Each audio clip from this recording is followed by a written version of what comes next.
Si vous êtes un fan de huis clos, de sci-fi mais aussi de films confinés comme Buried ou encore Break, alors peut-être qu'Oxygène d'Alexandre Aja est fait pour vous.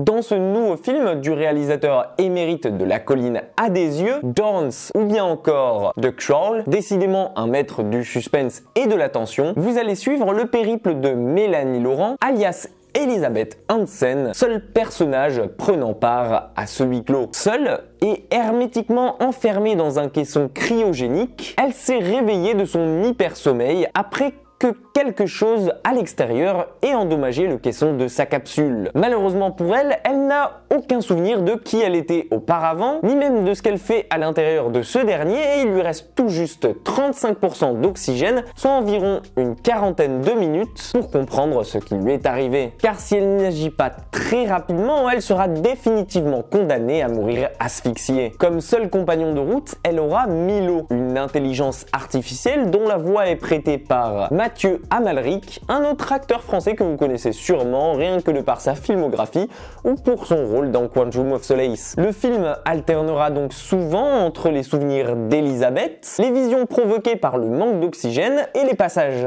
dans le caisson afin de nous faire un peu plus sentir enfermés tout comme elle. Et si je ne devais vous dire qu'une seule chose à propos de ce film, bon Dieu que je l'ai apprécié, que ce soit d'une part pour l'acting et la justesse dont fait preuve Mélanie Laurent à l'intérieur de ce caisson tout au long du film, ce qui nous plonge directement à ses côtés dans cette galère, ou bien encore pour l'innovation de ce scénario qui ne prend pas que les films déjà existants pour les recopier. Par exemple, si on le comparerait à un Buried, qui reste quand même pour moi un des meilleurs rôles de Ryan Reynolds à ce jour, et sûrement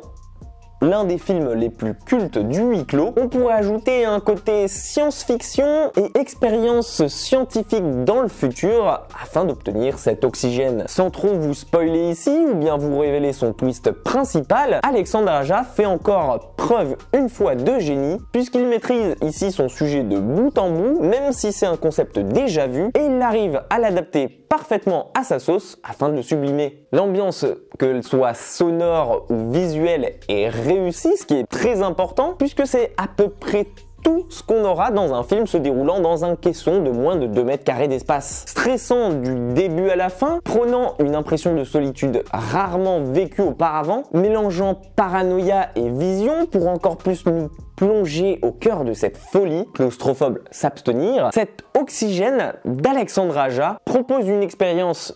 unique et intense que je ne peux que vous conseiller, surtout si vous aimez ce genre. Peut-être dans mon top 5 des meilleures performances de Mélanie Laurent au cinéma. Si vous avez vu le film ou bien que vous comptez le voir, n'hésitez pas à me dire votre avis dessus en commentaire. N'hésitez pas à me laisser un petit pouce en l'air si la vidéo vous a plu et même à vous abonner à la chaîne si ce n'est pas déjà fait. Pour ma part, j'espère que le film vous plaira autant qu'il m'a plu. Prenez soin de vous et comme d'habitude, moi je vous dis à très vite pour une toute nouvelle critique.